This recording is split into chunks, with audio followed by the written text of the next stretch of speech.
Start करने जा रहे हैं आज। क्या है? Quantum number.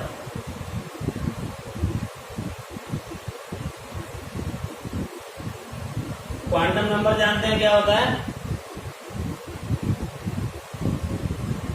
क्वांटम नंबर वो नंबर है जो ये डिसाइड करती है कि इलेक्ट्रॉन की पोजीशन किसी एटम के अंदर क्या है। किसी एटम के अंदर इलेक्ट्रॉन की एग्जैक्ट पोजीशन को बताने वाली जो नंबर होते हैं वो हमारे क्वांटम नंबर। इससे पहले हमने देखे थे, एक तो पढ़ा हमने कौन सा, रदरफोर्ड मॉडल। उसने बता दिया कि इलेक्ट्रॉन न्यूक्लियस के चारों तरफ बहुत सारे शेल्स होते हैं, उनमें रिवॉल्व करते हैं। नील्स बोर के मॉडल में हमने क्या देखा कि electrons revolve only in those shell for which angular momentum is greater than और इक्वल टू NH/2π।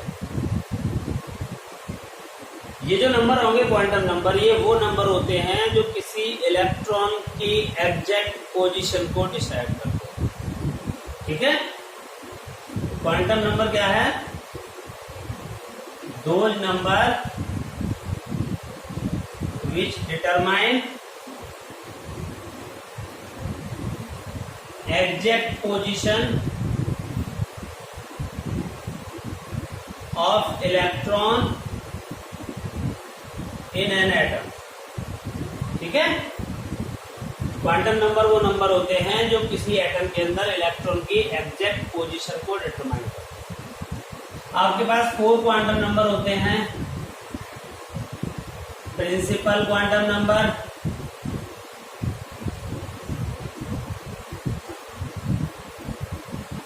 दूसरा है एजीम्यूथल क्वांटम नंबर,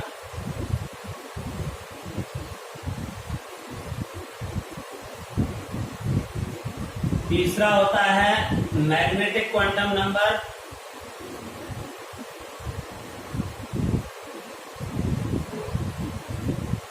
और चौथा होता है बेटा स्पिन क्वांटम नंबर।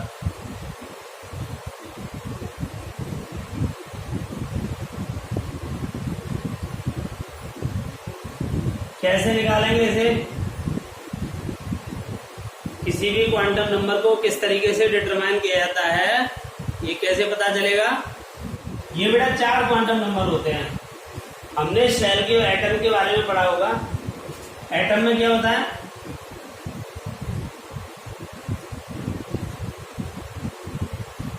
ये न्यूक्लियस, न्यूक्लियस के चारों तरफ भी बहुत सारे शेल होते हैं।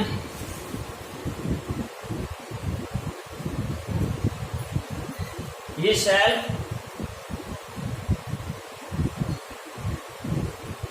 किससे मिलके बनते हैं बेटा? सबसेल मिलके बनते हैं किससे? ऑर्बिटल। ऑर्बिटल्स में क्या होते हैं? इलेक्ट्रॉन।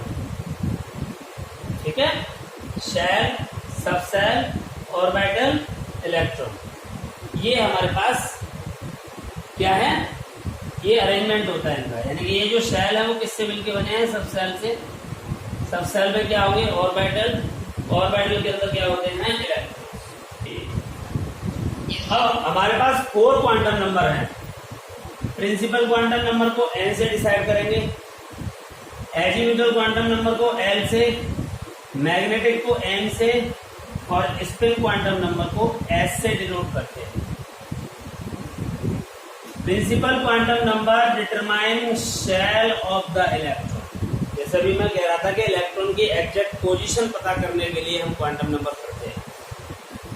तो ये क्वांटम नंबर ये डिसाइड करेगा कि आपका इलेक्ट्रॉन कौन से शेल में है। तो शेल को डिटरमाइन करेगा principal quantum number, and also determine size of the shell. ठीक है, प्रिंसिपल क्वांटम नंबर क्या डिटरमाइन करेगा बेटा?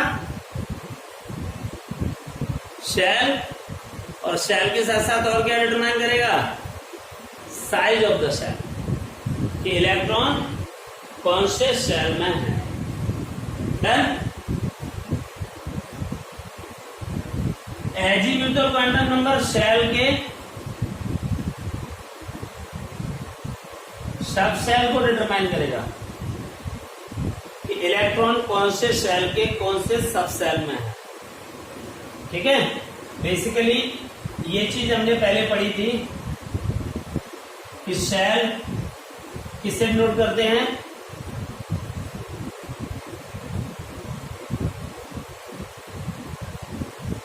सेल हमारे जो होते हैं वो KLMNO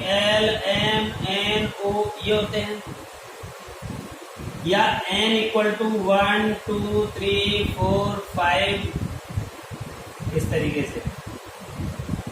ठीक है, अब हर सेल में नंबर ऑफ सब सेल डिफरेंट होता है। जैसे पहला सेल है तो उसमें केवल S होता है, दूसरा सेल होगा तो उसमें S और P होगा, तीसरा सेल है तो उसमें S P और D होगा, चौथा सेल है तो 4S 4P 4D 4F होगा। ये सारा डिटर्मिनेशन हमारा ऐसी से होगा। ठीक है, तो किसी सेल के सब सेल को डिटरमाइन करने वाले हैं एजीम्यूथल क्वांटम नंबर, और साथ ही साथ और क्या डिटरमाइन करेंगे, ये उस सब सेल में उनकी शेप को डिसाइड करेंगे, कैसी शेप के ऑर्बिटल सब सेल होंगे। मैग्नेटिक क्वांटम नंबर सब सेल के अंदर ऑर्बिटल को डिसाइड करेगा, और ऑर्बिटल के साथ साथ उनके ओरिएंटेशन को डिसाइड करेगा कि हमारा जो ऑर्बिटल है वो किस ओरिएंटेशन में अरेंज है। ठीक, स्पिन क्वांटम नंबर इलेक्ट्रॉन के स्पिन को डिसाइड करेगा। तो ये इसके रफ आइडिया है, ये इसका एक मोटा मोटा आइडिया है कि प्रिंसिपल क्वांटम नंबर सेल बता देगा इलेक्ट्रॉन कौन से सेल में है, एजीम्यूथल ये बता देगा कि सेल के कौन से सब सेल में है, मैग्नेटिक ये बता देगा कि उस सब सेल के कौन से ऑर्बिटल में है, और स्पिन क्वांटम नंबर ये बता देगा कि कौन से स्पिन में है, क्लॉकवाइज में है, एंटी क्लॉकवाइज में। आप ऐसे समझो कि हर सिंगल को ढूंढने के लिए हम इंडिया आए, तो ये हमारा इंडिया हो गया। अब यहाँ इतना पता चल गया प्रिंसिपल क्वांटम नंबर से कि हर सिंगल इंडिया में मिलेगा। ठीक है, एजीम्यूथल क्वांटम नंबर ये बताएगा कि इंडिया के उत्तर प्रदेश में आना है आपको। ठीक है, मैग्नेटिक क्वांटम नंबर ये बता देगा कि उत्तर प्रदेश के आगरा शहर में आना है, और ये आपको ये बता देगा कि आगरा के मकान नंबर इसमें और इस कॉलोनी में रह रहा है। तो एग्जैक्ट उसकी लोकेशन बताने के लिए ये क्वांटम नंबर होता है। ठीक है, अब इनको देखते हैं। हाँ, अब इनको एक एक करके बेटा पूरा समझते हैं। ठीक है,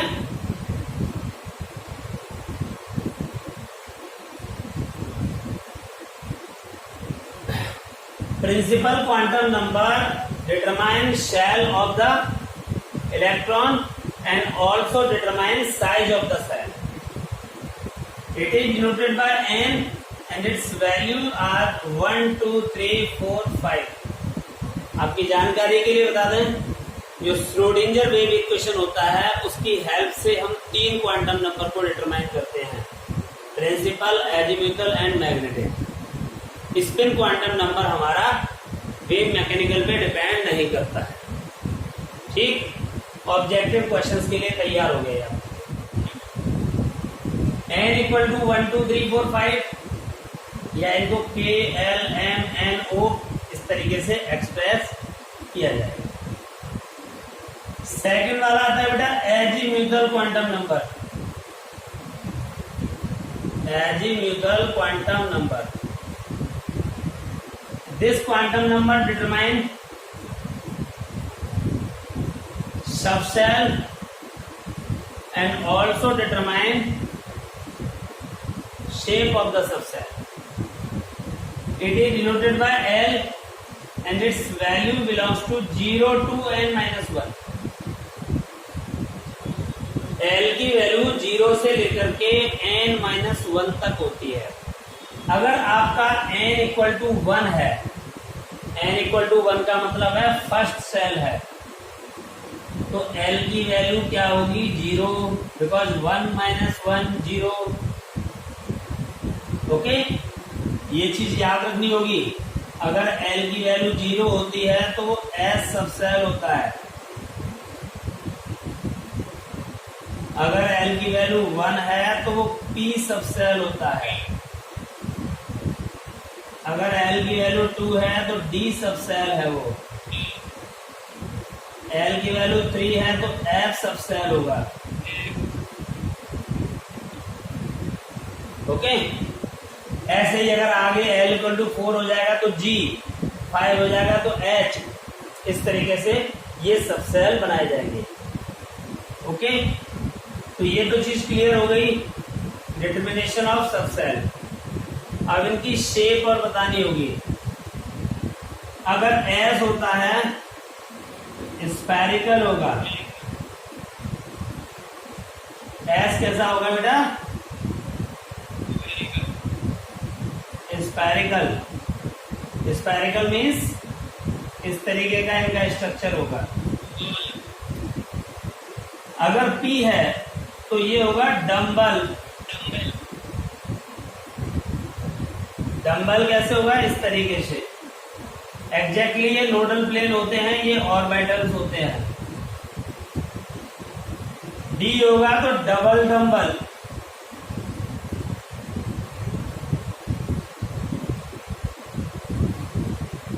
डबल डंबल का मतलब है कि एक डंबल तो इस तरीके से है ही, दूसरा डंबल ऐसे और आ जाएगा। ये इसका नोडल प्लेन होता है। नोडल प्लेन किसी ऑर्बिटल का वो एरिया होता है जहां पर प्रोबेबिलिटी ऑफ फाइंडिंग इलेक्ट्रॉन 0 होती है, और ऑर्बिटल वो एरिया होता है जहां पर probability of finding electron maximum होती है। ये ऑर्बिटल है और ये नोडल प्लेन है इसकी। ठीक, एफ हमारा कॉम्प्लेक्स होता है, 3D स्ट्रक्चर है ये। 3D का मतलब इसमें ट्रिपल डंबल होते हैं और तीनों डंबल 3 डायमेंशन में अरेंज होते हैं, तो काफी कॉम्प्लेक्स बॉक्स लाइक स्ट्रक्चर बन जाते हैं। ठीक है बेटा, तो यहाँ पे 2 चीज डिसाइड हुई है, सब सेल और उसकी शेप।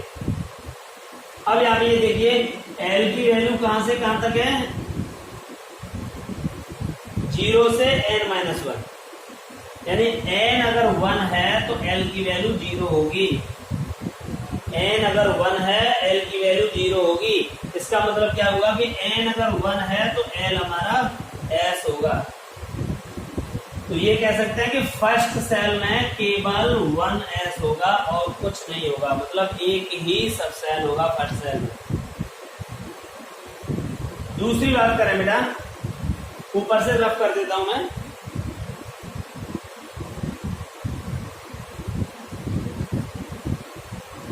अगर n की वैल्यू 2 है तो l की वैल्यू क्या होगी? 0 and 1। इट मीन्स क्या हुआ कि दूसरे सेल में s and p, ये s हो गया और ये p हो गया। यहां से देखिए l equal to 0 s subshell, l equal to 1 p subshell. तो सेकेंड सेल में s and p होगा। अगर हम थर्ड सेल की बात करें तो l होगा 0 1 2, मतलब s p d, तो 3s 3p 3d। अगर n हमारा 4 है तो l होगा 0 1 2 3, तो मतलब 4s 4p 4d 4f। इस तरीके से हम ये डिसाइड कर सकते हैं किसी भी सेल में कितने सब सेल होंगे। ये क्लियर है बेटा इसमें? अब आगे बढ़ते हैं। ठीक है, अच्छा, किसी नंबर ऑफ ऑर्बिटल सब सेल का पता करना है तो कितने होंगे? जो सेल नंबर है उतने ही उसमें सब सेल होंगे। सेल नंबर 1, सब सेल भी 1 है, केवल s। सेल नंबर 2, सब सेल भी उसमें 2 ही है। Shell number 3 1 2 3, total 3। तो नंबर ऑफ सब सेल उतने ही होंगे जितना उसका नंबर ऑफ सेल है। ओके, अब आता है बेटा थर्ड, मैग्नेटिक क्वांटम नंबर।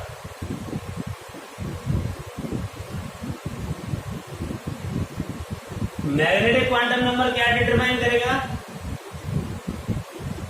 ये उस सबसेल के अंदर कितने ऑर्बिटल हैं और साथ ही साथ उसके ओरिएंटेशन को भी डिसाइड करेगा।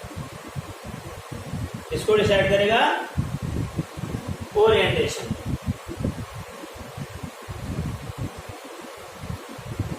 इसकी वैल्यू कैसी होगी? मैग्नेटिक क्वांटम नंबर को n से डिनोट करते हैं और n की वैल्यू -l से लेकर के +l तक होती है। -l से +l तक होती है। वैसे ओवरऑल n की वैल्यू जो होती है वो 2l+1 होती है। किसी भी सबसेल के कितने ऑर्बिटल होंगे वो इस फॉर्मूले से कैलकुलेट कर सकते हैं, ठीक। और किसी सेल के लिए n की वैल्यू n² के बराबर होती है। तो किसी सेल में कितने ऑर्बिटल है वो यहां से पता चलेगा, किसी सबसेल में कितने ऑर्बिटल होंगे वो यहां से पता चलेगा, और क्या क्या नंबर होंगे वो यहां से पता चलेगा। जैसे n अगर आपका 1 है तो l की वैल्यू 0 होगी, l की वैल्यू 0 है तो m की वैल्यू भी 0 होगी, क्योंकि 0 ना तो माइनस होता है ना प्लस होता है।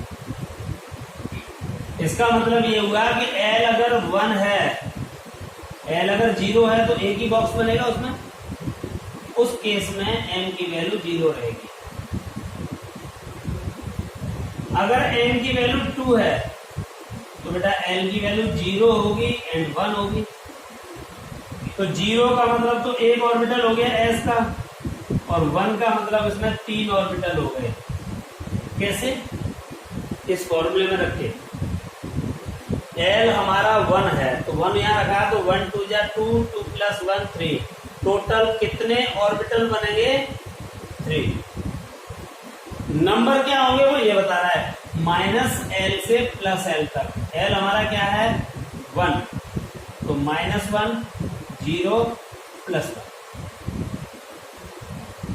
गौर से सुनना, ठीक है? क्या है? अगर हमारे पास n की वैल्यू 3 है, l की वैल्यू क्या हो जाएगी फिर? 0 2। तो 0 के लिए एक बॉक्स हो गया बेटा, p के लिए 3 हो जाएंगे, d के लिए कितने होंगे? 5 हो जाएंगे ना, क्योंकि यहाँ पे रखेंगे 2 2 जा 4 + 1, टोटल 5 आ जाएंगे। तो ये 1 के लिए, ये 0 के लिए, 1 के लिए और ये 2 के लिए। समझ रहे बेटा? नहीं समझ रहे? अब n की वैल्यू हो गई, l की वैल्यू है, m की वैल्यू निकालनी है बेटा। तो m हमारा क्या है? इसके लिए तो 0 ही रहेगा, और स्टार्ट कहां से होता है? -l से +l तक, यानी कि l की वैल्यू 1 है तो -1 0 +1। इसके लिए होगा -2 -1 0 +1 +2। ये वैल्यू फिक्स रहेगी बेटा, इन कमरों के लिए यही नंबर है। ये इनके रूम नंबर दे दिए गए हैं, इन्हीं रूम नंबर के आधार पे इनकी पहचान होगी। समझे? ये बदलेंगे नहीं है। तो इस तरीके से हम क्या कर सकते हैं, अभी तो मैंने सिर्फ ऑर्बिटल निकालने बताए हैं, अब मैं बात करूंगा ओरिएंटेशन की। तो ओरिएंटेशन की बात कैसे होगी? देखो इधर ही देख लो, एस हमारा कैसा होता है बेटा? स्फेरिकल। स्फेरिकल मतलब ये हो गया। आप दुनिया के किसी भी कोने में चले जाओ, मेरे जैसा टीचर नहीं मिलेगा आपको, क्योंकि दुनिया में कोना नहीं है, दुनिया गोल है। ऐसे ही एस स्फेरिकल हमारा स्फीयर शेप में है। इसका मतलब क्या होगा कि इसमें कोई पर्टिकुलर एक्सिस नहीं है, समझे? पी, हाँ भाई, इसमें तीनों एक्सिस होंगे, इधर एक्स भी हो गया, वाई भी हो गया, जेड भी हो गया, सब। अच्छा, इसकी बात करूं तो ये डंबल है, ऊपर बना के देखते हैं। P हमारा डंबल होता है बेटा, डंबल को हम 3 एक्सिस में अरेंज करेंगे, PX, PY, PZ। आप ये देखिए हम तीनों डायमेंशन बना के चल रहे हैं, X एक्सिस, Y एक्सिस और Z एक्सिस। ये PX वाला है, इसका डंबल कहाँ अरेंज होगा, X एक्सिस पे। ये PY है, इसका डंबल कहाँ होगा, Y एक्सिस पे, समझे। ये PZ है, इसका डंबल कहाँ होगा, Z एक्सिस। तो मुझे लग रहा है शायद आपको ये ओरिएंटेशन भी समझ में आ गए होंगे कि कौन सा कहां पर अरेंज होना है, समझे। तो यहां पर जो मैंने नंबर दिए थे ना, ये -1, 0, +1, ये आपका PX, PY, PZ है। PX, PY, PZ, 3 इसके ऑर्बिटल बन गए, समझे। ऐसे ही D वाले ऑर्बिटल बना के दिखाते हैं।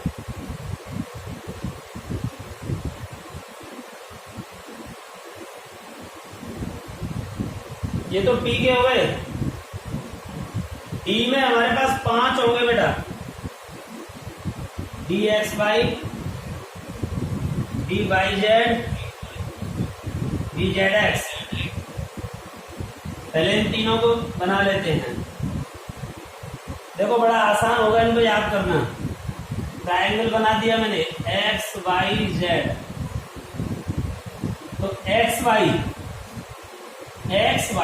जो है, जो एक्सेस यहाँ अवेलेबल है उनके तो बीच में से निकाल दो भाई।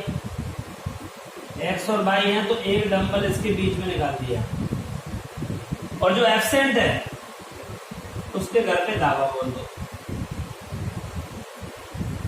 तो ये इसका अरेंजमेंट हो गया। YZ की बात कर रहे हैं, बिल्कुल वही कंडीशन फिर से फॉलो करनी है जो मैंने अभी आपको ट्रिक बताई है। Y और Z हैं हमारे पास, तो जो हैं उनके तो बीच में से, और जो है नहीं उसके ऊपर हमारा डबल डंबल सेट हो जाएगा। इधर देखा जाए ZX, तो X, Y, Z, तो ये दोनों आ गए ZX में, एक तो इनके बीच में आ गया, और जो अवेलेबल नहीं है उसके घर पे अटैक कर दो। ये तो हुआ सिंगल सिंगल वालों का। अब मैं बात करता हूं स्क्वायर वालों का। तो स्क्वायर वालों में क्या होगा, DX2 Y2। एक बार तो बीच में से निकल गए, अब बीच में से नहीं निकलना है, अब जो है उसके घर पे ही पहुंचना है सीधे। X2 Y2 का मतलब X के ऊपर और Y के ऊपर। ये बेटा इनके ओरिएंटेशन बताए जा रहे हैं कि आपके जो ऑर्बिटल हैं वो कहां पर अरेंज हैं। X, Y, Z, ये Z है ना, तो Z के ऊपर हो गया, पर करना तो हमें डबल डंबल था ना, तो एक डंबल सेट हो गया, दूसरा डंबल तीनों पे घूमता रहेगा, इसीलिए उसे स्फीयर से दिखा दिया जाता है। तो इस तरीके से, हाँ,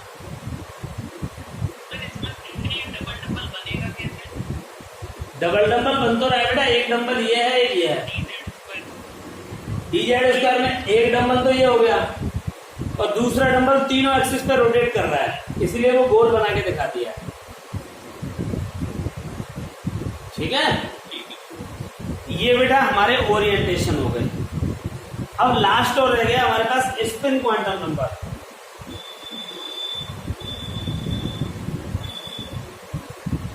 स्पिन क्वांटम नंबर क्या डिसाइड करेगा,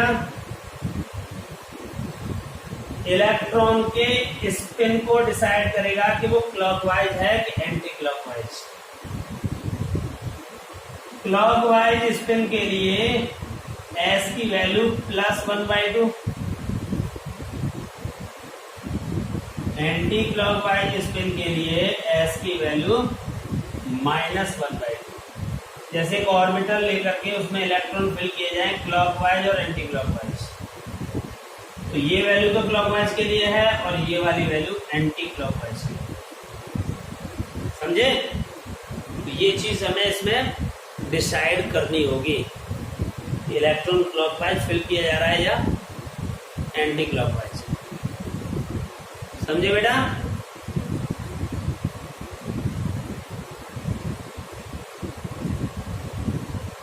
ये सारे क्वांटम नंबर हो गए, ठीक है? Principal, azimuthal, magnetic and spin.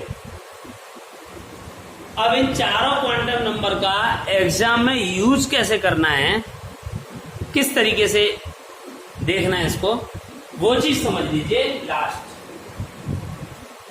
ठीक है? कैसे क्या होगा देखो,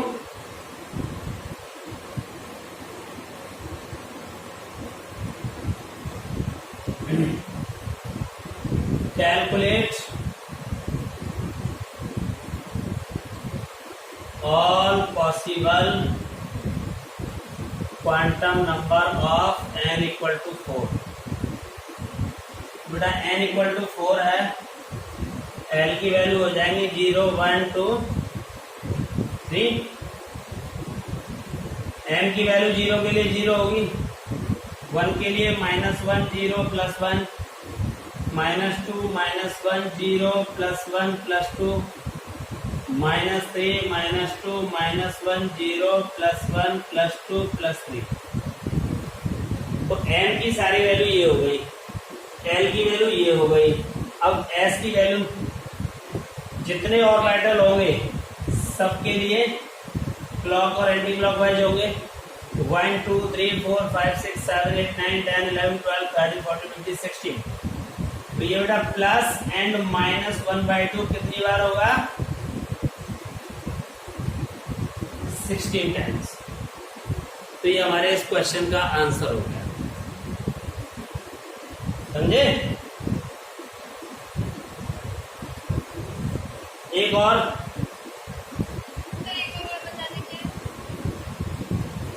और बात देखिए बेटा, n = 3 के लिए सारी वैल्यू निकालनी है। तो n = 3 के लिए पॉसिबल क्वांटम नंबर क्या होंगे बेटा, l की वैल्यू बताना क्या होगा, 0 to n-1। n हमारा 3 है, 3 - 1 2 हो गया, 0 1 2। क्लियर है? m की वैल्यू डिपेंड करती है -l से +l तक, तो 0 के लिए तो 0 ही रहेगा। ये l की वैल्यू 1 है तो -1 0 +1, ये 2 है तो -2 -1 0 +1 +2। और s की वैल्यू होती है बेटा, ये जो एक 0 दिख रहा है, 0 का मतलब है एक बॉक्स, और एक बॉक्स में मैक्सिमम 2 इलेक्ट्रॉन हो सकते हैं, एक क्लॉकवाइज और एक एंटी क्लॉकवाइज। क्लॉकवाइज के लिए वैल्यू होती है +1/2 और एंटी क्लॉकवाइज के लिए होती है -1/2। हम इनको कॉमनली +-1/2 भी लिखते हैं। समझे? बच्ची समझी कि नहीं बेटा? एक और क्वेश्चन बता रहा हूं last.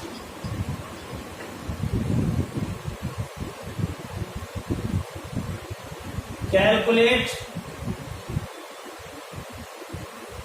4 quantum number for last energy electron